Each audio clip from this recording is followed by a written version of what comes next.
The synagogue is located under the heights of Mount Arbel, north of Tiberias and on the shore of the Sea of Galilee.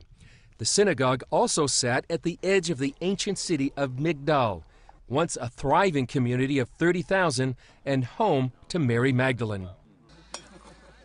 Workers are still digging at the synagogue.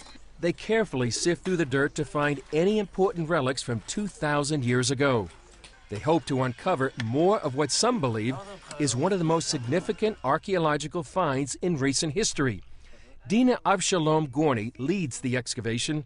When she discovered the synagogue, she knew it was special. I thought to myself, Dina, what? Are you telling me that you are standing in a synagogue of the 1st century AD? I can't believe it. After years of excavation in the region, this is the first synagogue discovered in the Galilee from the 1st century. Gorny says it's miraculous that it lay just below the surface for 2,000 years. Just look how close to the surface we are, a few centimeters. And it stays like this 2,000 years, waiting for us to excavate it, to find it, to put it again to the air, so that everybody all over the world can see it. But nothing touched the synagogue itself. So I think it's a kind of a miracle. This is an archaeologist's miracles. Archaeologist Stephen Fahn is the founder of the University of the Holy Land.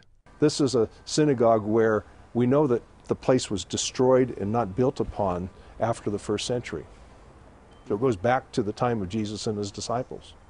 The unique part of the synagogue is this stone base. On the side of the base is a carving of a menorah. Archaeologists believe the artist copied the menorah from the one he saw in the temple in Jerusalem. The menorah carving marks the first one ever found outside Jerusalem from the 1st century. It's also the first menorah portrayed as a Jewish symbol.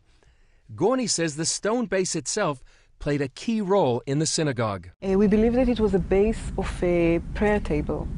If you look carefully at the stone, you can see that they had 4 kind of columns made of stone, and we believe that on top of it were a kind of a shelf or a piece of a table. Who stand next to it, put his scrolls or paper on top of it and prayer or say his words to the community. Gorny says given the age of the synagogue, its location, and the history of the Galilee, it's likely Jesus taught there. We can say that Jesus was standing as a rabbi of the community, was standing here next to this prayer table and in prayer and say his words to his community, and no doubt. In the meantime, workers will continue to categorize and record their finds. Gorny expects the synagogue to be open to the public in a few years, when the world can see the place where Jesus might have led his disciples. Chris Mitchell, CBN News, Migdal.